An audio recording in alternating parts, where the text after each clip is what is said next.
बड़े बड़े दावे करने वाली ऑपोजिशन को आज एक और बड़ी शिकस्त का सामना करना पड़ा है। सेनेट में अक्सरियत के बावजूद ऑपोजिशन फिर हुकूमत की अहम कानून साजी को रोकने में नाकाम हो गई है। सिर्फ यही नहीं, ऑपोजिशन लीडर यूसुफ रजा गिलानी की आज के अहम इजलास से गैर हाजिरी पर सवाल उठने लगे हैं। नून लीग उन पर शक का इजहार कर रही है। उनसे खुद से पूछेंगे कि आज वो क्यों नहीं आए, क्योंकि आज हुकूमत ने एक वोट के फर्क से स्टेट बैंक तरमीमी बिल सेनेट से भी पास करा लिया है और IMF प्रोग्राम की बहाली के रास्ते में हाई आखिरी रुकावट भी अबूर कर ली है। कल रात गए हुकूमत ने स्टेट बैंक तरमीमी बिल को आज होने वाले इजलास के एजेंडे में शामिल किया था। तहम आज सुबह सेनेट का इजलास शुरू हुआ तो एक दिलचस्प सूरत हाल और हंगामा आराई देखने में आई। पहले हुकूमत ने अपने अराकीन की तादाद कम होने पर बिल पेश करने में हिचकिचाहट का मुजाहरा किया।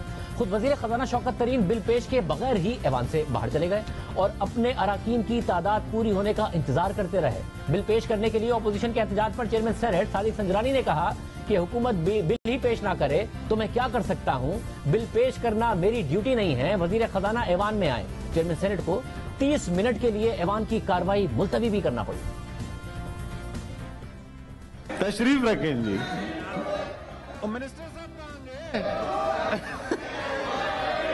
नहीं, अगर गवर्नमेंट मूव ही नहीं करे मैं क्या कर सकता हूं जी। अपने नंबर्स पूरे करने के लिए ये हाउस को इंतजार में इन्होंने रखा हुआ है। अपने माजरत के साथ आपसे एक अच्छा ताल्लुक भी है, लेकिन चेयर फैसिलिटेट करती हुई नजर आ रही है। कोई चेयर फैसिलिटेट नहीं कर रही है। जब गवर्नमेंट अगर अपना बिल ले ही नहीं करे मैं क्या कर सकता हूँ मुस्तफा? आप कर सकते हैं। मैं नहीं कर सकता। आप कर सकते हैं। गवर्नमेंट जब एजेंडा न दे तो मैं एजेंडे पे रख ही नहीं सकता हूँ। The house stands adjourn for 30 minutes. हुकूमत की नंबर गेम पूरी ना होने पर ऑपोजिशन अराकीन ने नारेबाजी शुरू कर दी और अपनी जीत का जश्न भी मनाया। पीपल्स पार्टी की सेनेटर शेरी रहमान ने हुकूमत पर तनकीद करते हुए मुस्ताफी होने का मुतालबा कर दिया और वफाकी वजीर शिबली फराज ने बिल की मुखालफत पर ऑपोजिशन को सख्त तनकीद का निशाना बनाया। वक्फे के बाद सेनेट का इजलास जब दोबारा शुरू हुआ तो वजीर खजाना शौकत तरीन ऐवान में वापस आ गए और स्टेट बैंक तरमीमी बिल लाने की तहरीक भी पेश कर दी, जिस पर रायशुमारी के दौरान हुकूमत और ऑपोजिशन के वोट बराबर हो गए। तहरीक पेश करने के हक में भी 43 वोट आए और मुखालफत में भी 43 वोट आए तो चेयरमैन सेनेट सादिक संजरानी ने अपना वोट हुकूमत के हक में डाल दिया और यूं बिल पेश करने की तहरीक भी मंजूर हो गई। जी मिनिस्टर साहब आ गए, मूव करते हैं। Those who are in favor of the motion में से आए, those against the motion में से नो।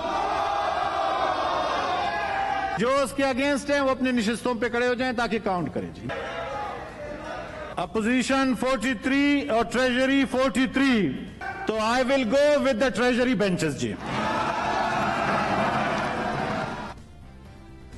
वो सूरत हाल है जिसमें नून लीग का यह एतराज है कि यूसुफ रजा गिलानी होते, उनका एक वोट होता तो फिर ऑपोजिशन को फतह होती और ऑपोजिशन चेयरमैन सेनेट पर जानिबदारी का इल्जाम लगाती रही और उनके डेस्क के सामने एहतजाज किया गया। मगर फिर जब बिल की हतमी मंजूरी के लिए वोटिंग हुई तो ऑपोजिशन को एक और बड़ा धक्का लगा और उनका एक वोट मजीद कम हो गया। ANP के उमर फारूक कासी रायशुमारी के वक्त अचानक ईवान से बाहर चले गए और हतमी वोटिंग का हिस्सा ही नहीं बने। यूं स्टेट बैंक तरमीमी बिल के हक में 43 वोट जबकि मुखालफत में 42 वोट आए और बिल बाज़ाब्ता तौर पर पास हो गया और पार्लिमानी मुआज पर ऑपोजिशन हुकूमत से एक और शिकस्त खा गई। अब जो मोअज़्ज़ज़ अराकीन इस साइड पे हैं, जो हाथ गए इस बिल के हक में, वो खड़े हो जाएं। इस दफा जो काउंट हुई जी, opposition 42, treasury 43। The motion adopted and the bill stands passed. हालांकि सेनेट में ऑपोजिशन के अराकीन की तादाद हुकूमत से ज्यादा है, मगर आज वोटिंग के दौरान ऑपोजिशन लीडर यूसुफ रजा गिलानी समेत कई अराकीन ऐवान से गैर हाजिर रहे, जबकि ऑपोजिशन बेंचेस पर बैठने वाले दिलावर खान ग्रुप ने आज भी हुकूमत के हक में वोट दे दिया। और दिलावर खान ग्रुप वही है जिसकी मदद से यूसुफ रजा गिलानी सेनेट में लीडर ऑफ द ऑपोजिशन बने और जिस ग्रुप से वोट लेने की वजह से पीपल्स पार्टी और PDM में इख्तलाफात हुए, क्योंकि ये ग्रुप यूसुफ रजा गिलानी को लीडर ऑफ द ऑपोजिशन बनाने के लिए हुकूमती बेंचेस से ऑपोजिशन बेंचेस पर आ गया था। जियो न्यूज के मुताबिक सेनेट में कुल 99 अराकीन हैं, जिनमें से हुकूमत के 42 जबकि ऑपोजिशन के 57 सेनेटर्स हैं। 6 अराकीन पर मुश्तमिल दिलावर खान ग्रुप भी ऑपोजिशन बेंचेस पर बैठता है। आज होने वाले सेनेट इजलास से कुल 12 सेनेटर्स गैर हाजिर रहे, जिसमें ऑपोजिशन के 8 और हुकूमत के 2 और दिलावर खान ग्रुप के भी 2 अराकीन शामिल हैं। दिलावर खान ग्रुप के दोनों सेनेटर्स कोरोना में मुब्तला होने की वजह से इजलास में शरीक नहीं हुए। ओपोजिशन के दीगर गैर हाजिर अरकान में पीपल्स पार्टी से यूसुफ गिलानी, कासिम राजू और सिकंदर मेंद्रो शामिल थे, जबकि नून लीग की नुज़हत सादिक कनाडा में होने की वजह से और मुशाहिद हुसैन सैयद कोरोना के बाइस इजलास में शरीक नहीं हुए। इसी तरह JUIF के सेनेटर तलहा महमूद, PK मैप के शफीक तरीन और आजाद सेनेटर नसीमा एहसान भी इजलास में शरीक नहीं हुए।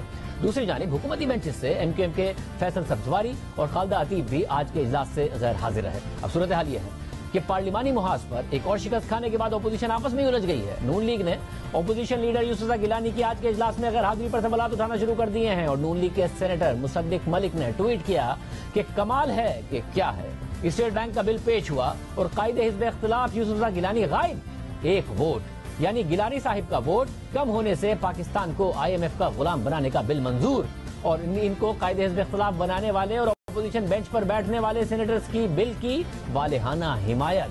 दिलावर खान ग्रुप के सेनेटर कौदा बाबर ने जियो न्यूज के प्रोग्राम नया पाकिस्तान में मौक़िफ़ अख्तियार किया कि जहां मुल्क का फायदा होगा हम उसका साथ देंगे। जो समझ में आता है, जो सही चीजें होती हैं, हम चाहे वो हुकूमती बिल हो चाहे वो अपोजिशनी बिल हो, वो अपोजिशन का बिल होगा तो हम उसको सपोर्ट करेंगे। जहां पर मुल्क का फायदा होगा हम उसमें जाएंगे। हमें इस बिल में ऐसा कुछ नहीं दिखा जिसमें कहाँ गद्दारी का आंसर हो, कहीं पे किसी पाकिस्तान मुखालिफ बिल हो। हमने देखा कि लेजिस्लेशन के लिए इस बिल को अमेंड करना जरूरी है और ये हम यही समझते हैं कि इदारों को खुद मुख्तार होना चाहिए और फाल होना चाहिए। अप्रोच क्या था अपोजिशन ने आपको? अप्रोच ये करना कि आके आप बिल के खिलाफ वोट दे दें, लेकिन ये अप्रोच नहीं होता। हमें हुकूमत ने अप्रोच किया और हुकूमत ने हमें ब्रीफ किया। हुकूमत ने हमें बताया कि ये चीजें हैं इस बिल में, ये चीजें, फैसला आपका है। हमने देखे अपने जमीर का और इस मुल्क के हक में फैसला करना है, वो हमने किया। सारा का सारा मामला क्या हुआ, साबिक वजीर आजम यूसुफ गिलानी साहब हमारे साथ मौजूद होंगे।